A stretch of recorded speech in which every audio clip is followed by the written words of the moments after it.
तृणमूल कांग्रेस का चुनाव आयोग पर आरोप, कहा पिछले दरवाजे से प्रशासन पर कब्जा। तृणमूल कांग्रेस के प्रवक्ता जयप्रकाश मजूमदार ने कहा कि केंद्र सरकार के इशारे पर चुनाव आयोग पश्चिम बंगाल और टीएमसी को निशाना बना रहा है।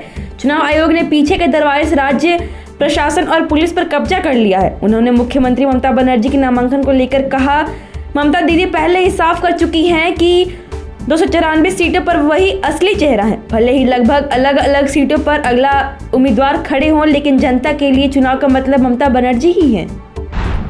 नामांकन के बाद ममता बनर्जी ने किया सरकार बनाने का दावा। पश्चिम बंगाल विधानसभा चुनाव के मद्देनजर भवानीपुर निर्वाचन क्षेत्र से नामांकन दाखिल करने के बाद मुख्यमंत्री ममता बनर्जी ने कहा, मैं सभी को अपनी शुभकामनाएं, धन्यवाद, सम्मान, सलाम, जय जिनेंद्र और सत श्री अकाल का संदेश देती हूं। आज नामांकन दाखिल करते हुए मैं कहना चाहती हूं कि भवानीपुर निर्वाचन क्षेत्र के साथ साथ मैं हर केंद्र और हर क्षेत्र के लिए काम करूंगी। हम सरकार बनाएंगे।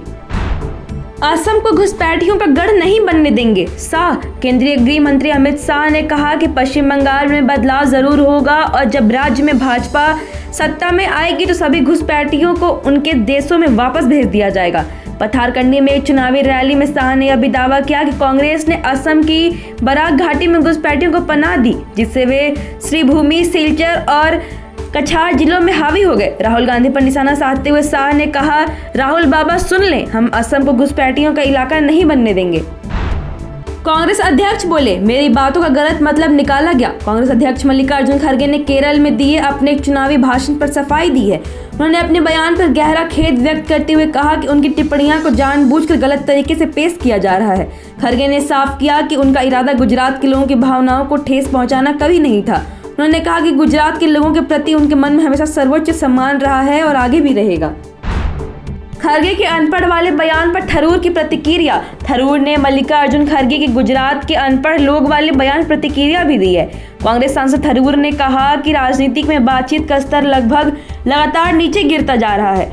हमें अपनी भाषा का स्तर उन लोगों जैसा नहीं करना चाहिए जो अभद्र भाषा का इस्तेमाल करते हैं। इतना ही नहीं, थरूर ने भाजपा पर जमकर निशाना साधा। उन्होंने कहा कि भाजपा को वोट देने का कोई मतलब नहीं है क्योंकि उनके सत्ता में आने की कोई संभावना नहीं है। Thank you so much for watching this video. Don't forget to like, comment, share, and subscribe.